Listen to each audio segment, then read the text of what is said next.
Glorious coaching class में आपका स्वागत है और मैं हूं धनंजय सिंह धनराज। आज हम टॉपिक लेकर के आए हैं preposition. It means how to use correct preposition. देखते हैं आज का टॉपिक है अबाउट। यह दर्शाता है nearness of something. It means किसी भी वस्तु के बहुत ही करीब होने को यह दर्शा रहा होता है। जब किसी भी चीज़ के हम सामीप्य को जानना चाहते हैं तो वहाँ पे हम अबाउट का प्रयोग करते हैं। जैसे यहाँ पे फर्स्ट यूज है के संबंध में, के बारे में। यह है नियरनेस ऑफ कंसर्निंग।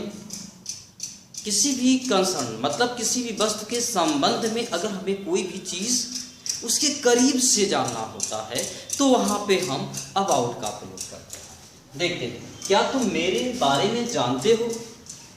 क्या तुम मेरे बारे में जानते हो? इसका मतलब जिससे भी हम पूछ रहे हैं क्या तुम मेरे बारे में जानते हो, मतलब क्या कि हम उससे अपने बहुत करीब की बातें जानने का प्रयास करते हैं। ये जानना चाहते हैं क्या वह मेरे बारे में बहुत कुछ मेरे करीब अर्थात नियरनेस वह जान रहा है कि नहीं। क्या तुम मेरे बारे में जानते हो? प्रेजेंट इंडेफिनिट का टेंस है, यहाँ पे इंट्रोगेटिव है। हेल्पिंग और डू का प्रयोग करते हैं। क्या तुम, यू। क्या तुम लास्ट से बनाते हैं जानते हो, डू यू नो। के बारे में यहाँ पे अबाउट। अब मेरे का यहाँ पे मी ऑब्जेक्टिव केस है। Do you know about me. कभी कभी आप सुनते होंगे डू यू नो मी, कहते हैं do you know to me, वो तो स्पीकिंग प्रयोग करते हैं। लेकिन उसका मतलब मेरे बारे में कुछ भी जानते हो तो मतलब डू यू नो मी। क्या तुम मेरे में जानते हो मतलब मेरा नाम, मेरे पिता का नाम, मेरे भाई का नाम। लेकिन अगर तुम मेरे बारे में जानते हो, अगर अबाउट का प्रयोग कर दिया गया do you know about me, तो इसका मतलब कुछ करीबी बातें, कुछ करीबी चीजें जानने का वह प्रयास कर रहा है। ऐसा वह कहने का प्रयास कर रहा है कि कोई करीब की चीज जानते हो कि नहीं, तो अबाउट का प्रयोग करते हैं। मुझे उस दुर्घटना के बारे में बताओ। इंपेरेटिव सेंटेंस है, बताओ। यहाँ पे लिखेंगे टेल, बताओ। इंपेरेटिव में वर्ब के बाद ऑब्जेक्ट लिखते हैं। मुझे, टेल मी, मुझे बताओ। क्या बताओ? अबाउट, टेल मी अबाउट वो दुर्घटना का, यहाँ पे दैट एक्सीडेंट का प्रयोग करेंगे। अर्थात मुझे उस दुर्घटना के बारे में बताओ। Tell me about that accident. Means क्या? क्योंकि किसी भी दुर्घटना के बारे में हम किसी चीज को जानने का प्रयास करेंगे तो निश्चित है ना, उसके इधर उधर की बात नहीं, उसके करीब की बात हम जानने का प्रयास करेंगे, बहुत क्लोजली चीज जानने का प्रयास करेंगे, तो वहां पर अबाउट का ही प्रयोग करना बेटर होगा। देखते हैं नेक्स्ट यूज क्या है, के इधर उधर। Nearness of place. जब किसी स्थान को शो कर रहा होता है, जगह को शो कर रहा होता है, उस जगह के काफी करीब होने की बातें शो कर रहा होता है, और वहां पे क्या आता है? के इधर उधर, के इर्द गिर्द, के आस पास, तो वहां पे हम अबाउट का प्रयोग कर लेते हैं। देखते हैं, एक तो इस शहर के इधर उधर घूम रहा है। कहाँ घूम रहा है? इस शहर के इधर उधर। लगता चोरी करेगा, मरा रहा है इस शहर के इधर उधर, मतलब मौका जहां पाएगा वह क्या कर लेगा? चोरी कर लेगा। इस शहर के इधर उधर घूम रहा है, मतलब है ना, दूर नहीं गया, पास ही है उस शहर के। कौन घूम रहा है? एक चोर। यहाँ पे लिखेंगे एक थीफ। लास्ट से बनाते हैं इज, घूम रहा, वॉन्डरिंग। के इधर उधर यहाँ पे प्रयोग किया जाएगा। क्या है? अबाउट।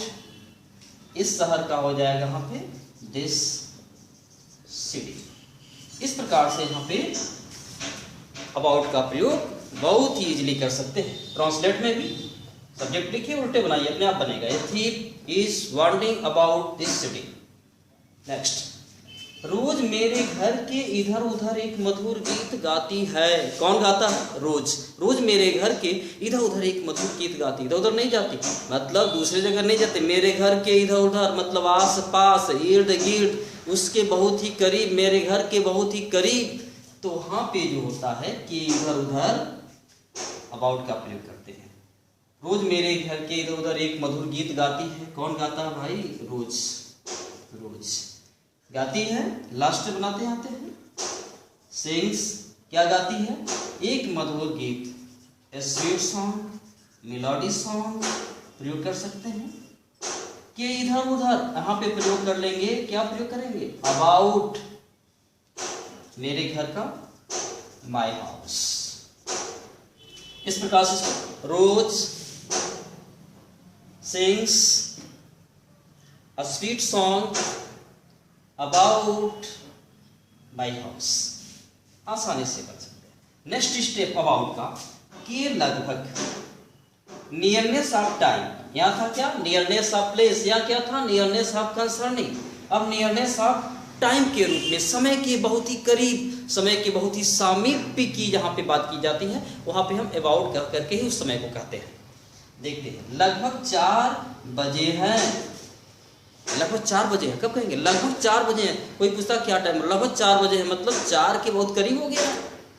तो वहाँ पे हम कोई भी टाइमिंग का ट्रांसलेट करना होता है तो इट का प्रयोग करते हैं। इट और लास्ट से बनाते हैं इज, क्योंकि यह इट सिंगुलर इसलिए इसका प्रयोग करेंगे। इट इज लगभग 4 बजे, it is about 4 o'clock, it is about 4 o'clock। 10 के लगभग हो रहा था, के लगभग, 10 के लगभग, 10 बजा नहीं था मतलब, लेकिन उसके पास हो गया था, 10 के बिल्कुल करीब हो गया था, सामीप्य हो गया था, नियरनेस टू 10 o'clock। यहाँ पे 10 के लगभग हो रहा था, यहाँ भी टाइमिंग है, इट का प्रयोग कर लेंगे और उल्टा बनाएंगे। इट वाज, यहाँ पे 10 के लगभग हो रहा था, क्योंकि टाइम में हो रहा था, चुका था, इसकी इंग्लिश नहीं लिखते तो सेंस होता है मात्र कहने का। बस यहाँ पे देखते हैं कि प्रेजेंट है, पास्ट है, यही बस देखा जाता है। इट वाज लगभग 10, it was about 10 o'clock, it was about 10 o'clock। इस प्रकार से इस सेंटेंस को बार बार रिपीट करिए इस वीडियो के माध्यम से। आपको आशा है कि इसमें कोई कंफ्यूजन नहीं होगा और इससे रिलेटेड अपने स्वयं प्रैक्टिस भी किया करिए ताकि हर प्रकार का कंफ्यूजन